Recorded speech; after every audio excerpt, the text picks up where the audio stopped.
Let me introduce you to my DIY snowmobile camper.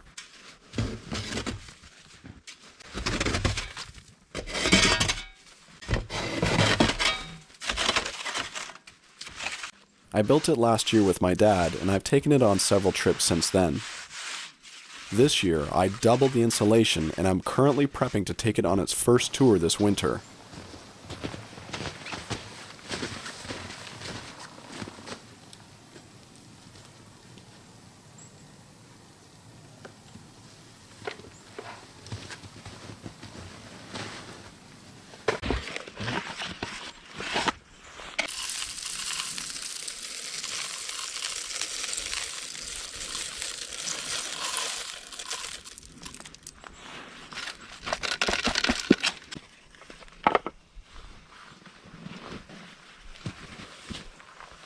After making provisions for my fair-feathered friends, I could now see to my own.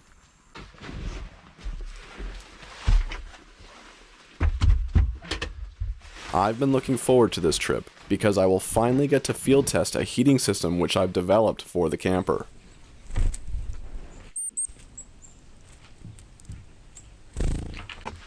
The weather report says it's going to be a cold one tonight, so here's hoping my homemade water heater will keep me warm enough.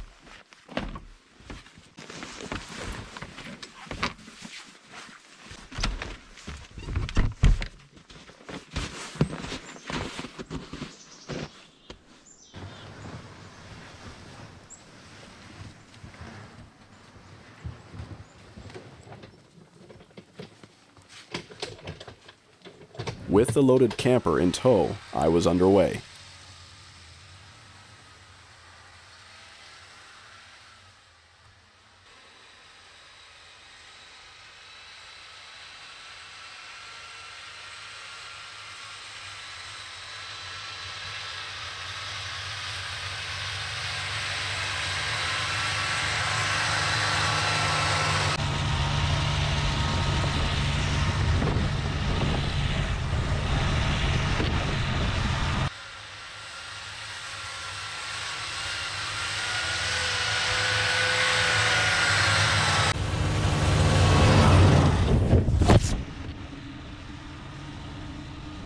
Through snowy glade and along forest trail I went.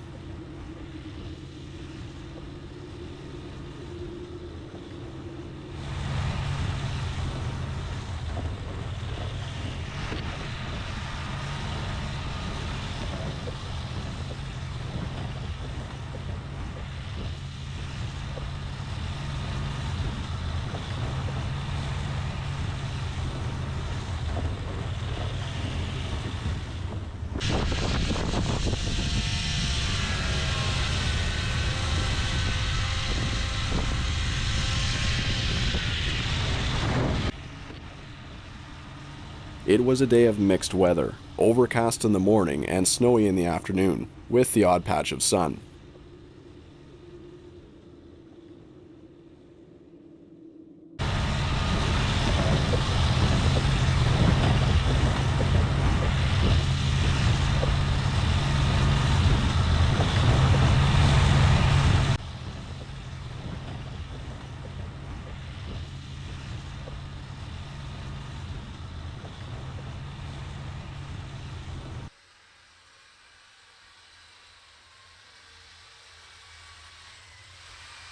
As the afternoon grew later and the journey extended further, the trees together drew closer and my pace noticeably lesser. It was as I traced between the closely knit cedars that I decided it was best to stop for the night.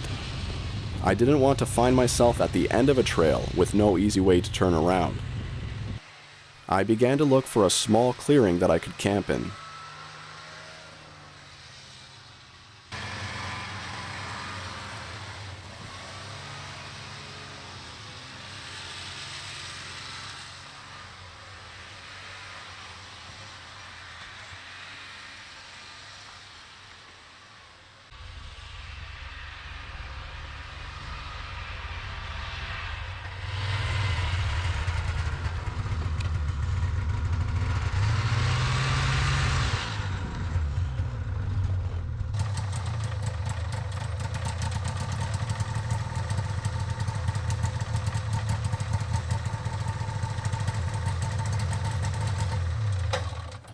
Well, it wasn't much of an opening, but it will have to do for the night.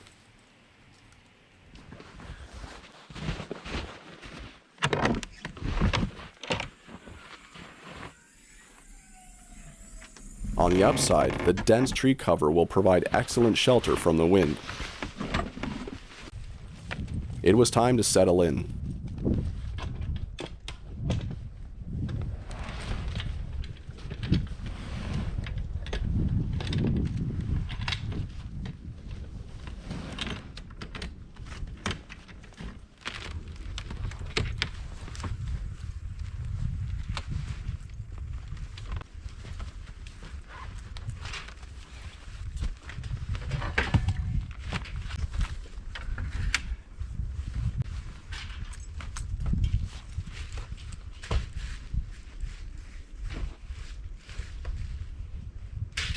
After establishing the fire, my next job was to get the heater going.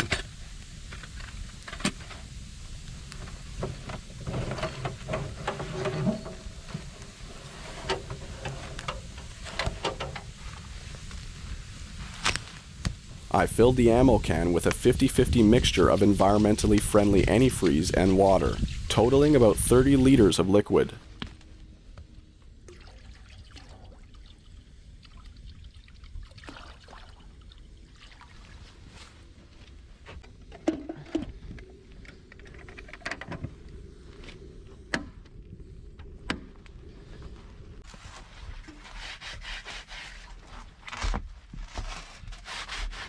To keep it from being knocked over in the night, I made sure to anchor the ammo can to the wall.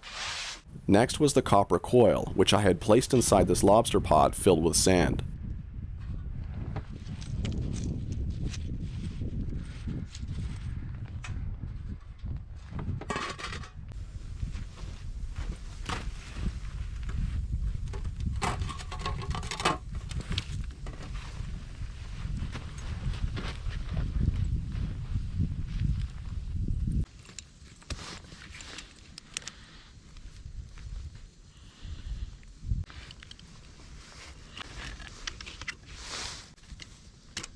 Finally, I hooked the outside coil up to the ammo box inside the camper, using 2 hot water lines which I fed through a port in the camper floor.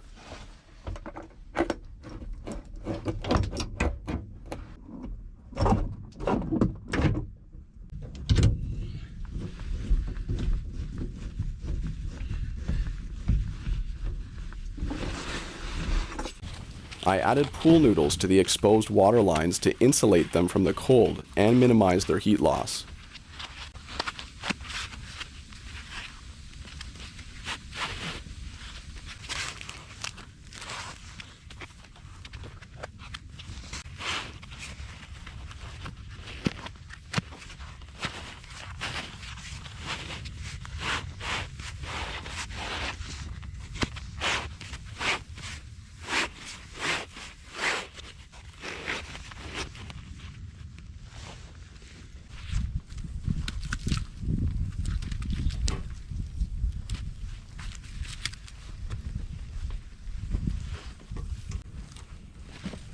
After placing the coil on the fire, I noted that it took an hour for the water to begin circulating.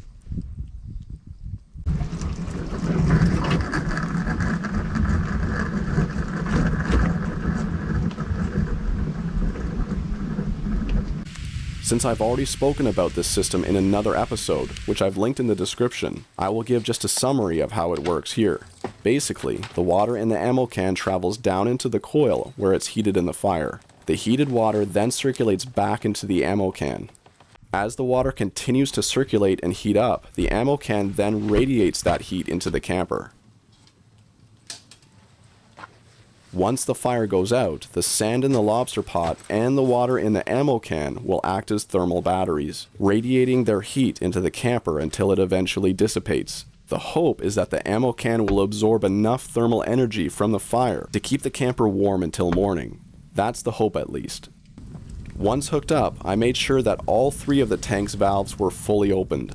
The lower valve on the side is where cooler water flows out to the coil. The upper valve on the same side is where heated water from the coil circulates back into the ammo can. And finally, the valve at the very top acts as a vent. This vent is extremely important because it prevents pressure from building up in the system. It is also directed outside with a hose to prevent the camper from filling up with moisture. Anyway, that's basically how the whole thing works.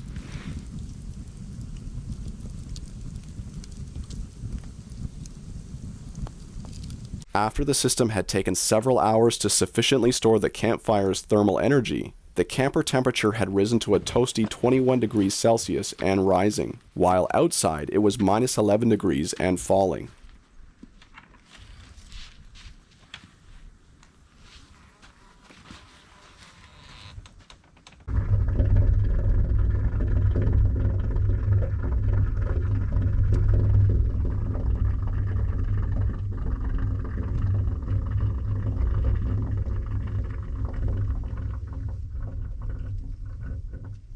The camper would eventually reach a peak temperature of 24 degrees Celsius or 75 degrees Fahrenheit, even though I had left the door wide open several times throughout the evening.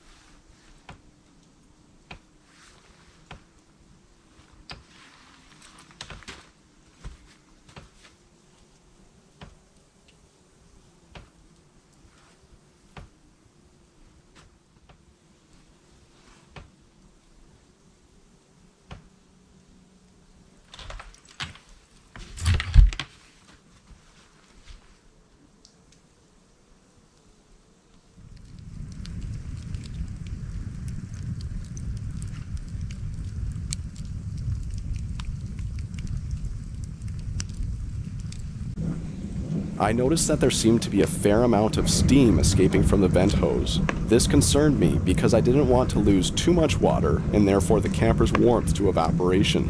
However, when I checked the water level in the tank the next day, I saw that there had hardly been any loss at all.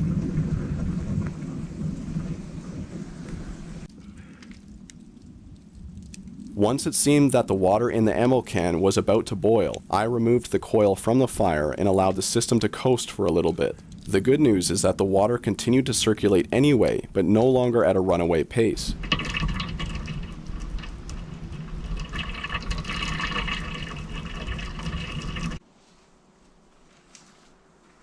I decided to go on a short walk to stretch my legs one last time before going to bed.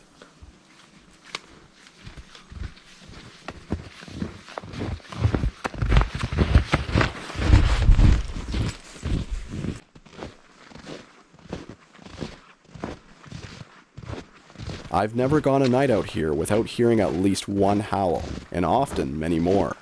But tonight, the forest was unusually silent.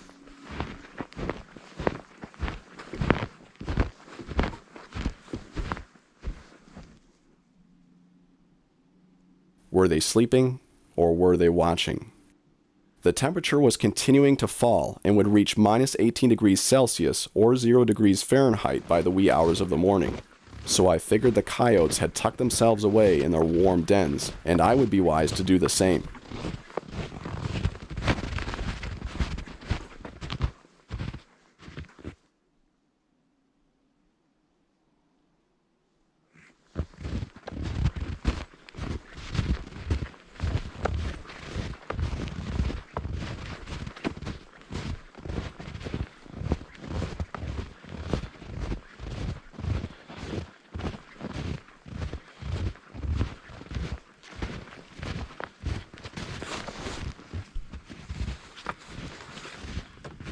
When the fire had died down, I set the coil back onto the coals, which is where I left it for the night.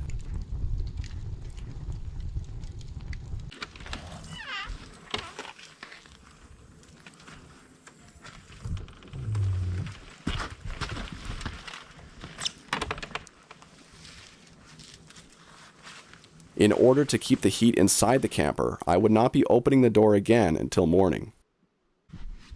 Once inside, I could finally sit down to eat one of my trademark no-cook suppers. Smoked salmon, pepperettes, fruit, macaroni salad, and some trail mix.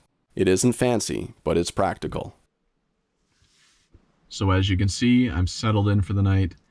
And although it's a typical winter's night outside at minus 12 degrees Celsius, inside it's a cozy 22 degrees Celsius What I did before I came in was I let the fire die down just to the coals, and I have the lobster pot or the copper coil sitting on those coals right now.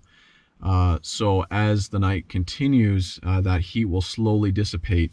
But for now, those coals are just keeping the system warmer for a little bit longer. Hopefully, I can make it mostly to the morning with this place being nice and warm. I also have an electric 12-volt blanket inside my sleeping bag, so that's keeping me warm if it gets cold in here. So I'm really curious to see how the heat will dissipate, if it will happen quickly or slowly over the course of the night. I'm just not sure, so I'll have to check back in with you in the morning on that.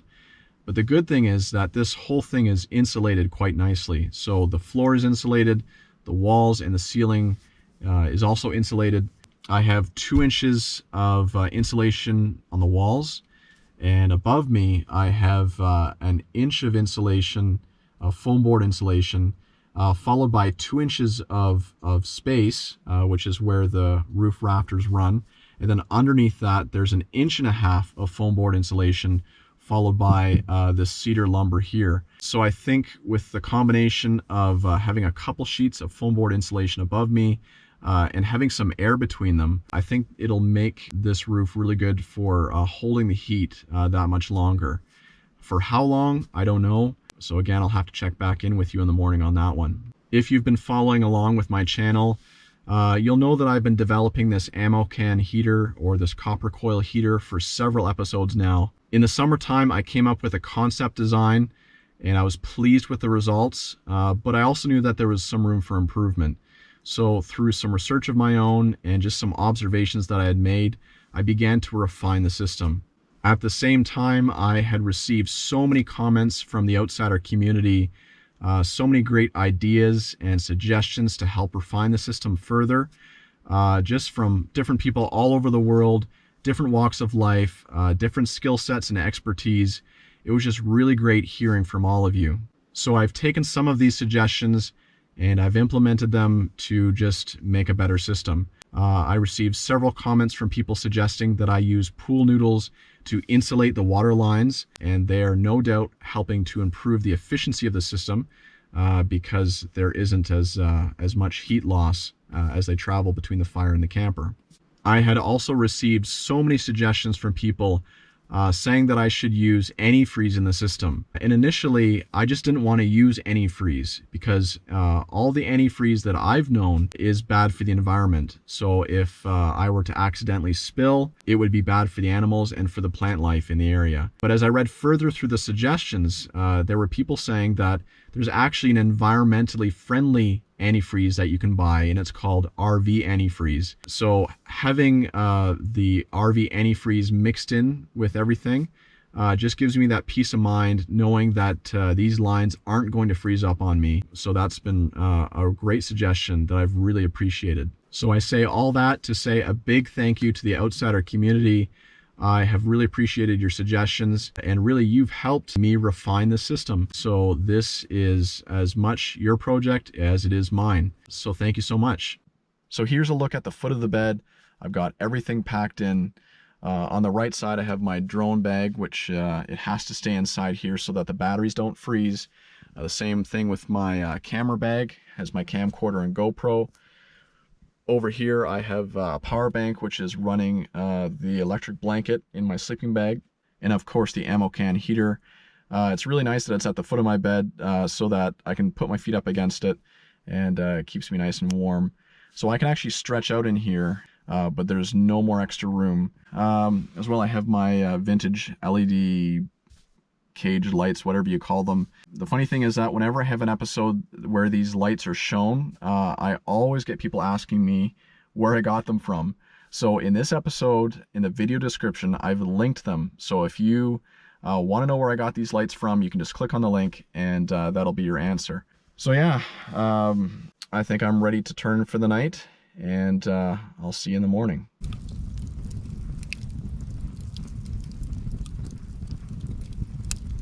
Once I had left the coil on the coals and gone inside for the night, the ammo box continued to steadily gurgle away for another hour. After that, the circulation slowed to a gentler pace.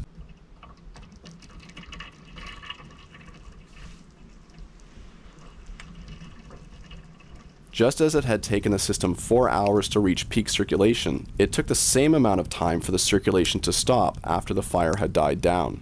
Then the system coasted on whatever thermal energy it was able to store, which lasted me pretty much until the morning.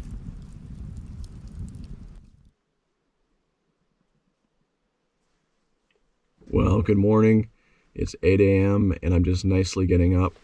As I look at the indoor-outdoor thermometer, it's minus 17 degrees Celsius outside and it's plus 13 degrees Celsius inside. So that's a 30-degree difference. It's still fairly warm in here, especially considering how cold it is outside this morning. Now in Fahrenheit, outside it's right around 0 degrees, maybe 1 degree or something like that. And inside it's 55 degrees Fahrenheit. So that's pretty much a 55-degree difference in Fahrenheit. So obviously the ammo box heater has been doing its job quite well. Now, of course, this place would be warmed a little bit by my own body heat. And I have had the electric blanket running throughout the night, but it is a 12-volt blanket, so it's not putting out a lot of heat, just a little bit inside my sleeping bag. So I'm not sure how much that's producing, but as I feel the ammo box heater, it's a little bit warm to the touch, just slightly above room temperature. When I turned in for the night, the ammo box was too hot to touch. The water was still quite hot. It was circulating well, and I could hear it circulating for about an hour to 2 hours after I came in.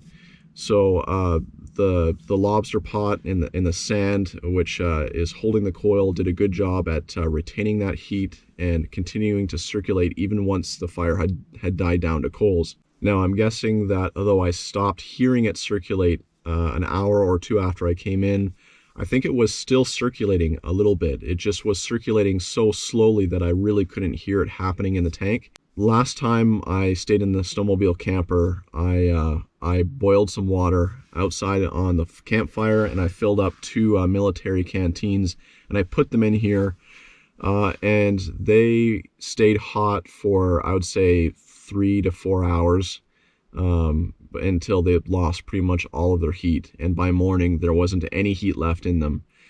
So that leads me to believe that there must have been just a little bit of circulation throughout the night, maybe even into the morning as it's sitting on some of those coals.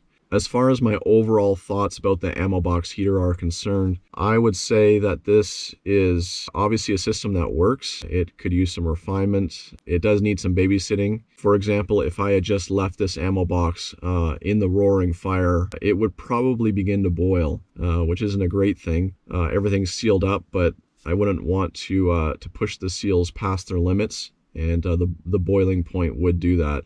So I wouldn't trust the system to leave it in the fire and go to bed like that, just because it just might begin to heat out of control. So that's why I left it on the coals, although it would have been nicer to have a little bit of a fire burning with it, but I just don't want to go back out and tend the fire.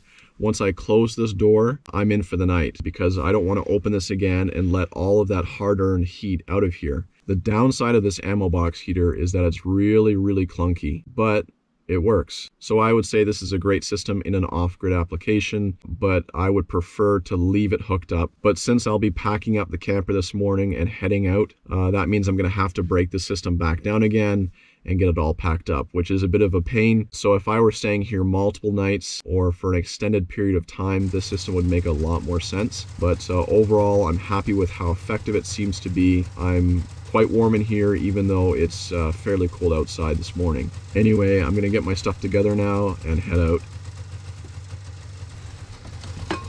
When I was able to check the water lines in the morning, I noticed that the liquid inside had turned to slush. I guess that's what I get for using a half mixture. I was just happy that I didn't use straight water after all, because if I did, the lines would no doubt have frozen solid, likely cracking the coil and rendering my system useless. As I rejoined the trail that morning, my head was already filled with new improvements and designs for my little snowmobile camper, which means that more of these episodes are on the way. Until next time, my friends.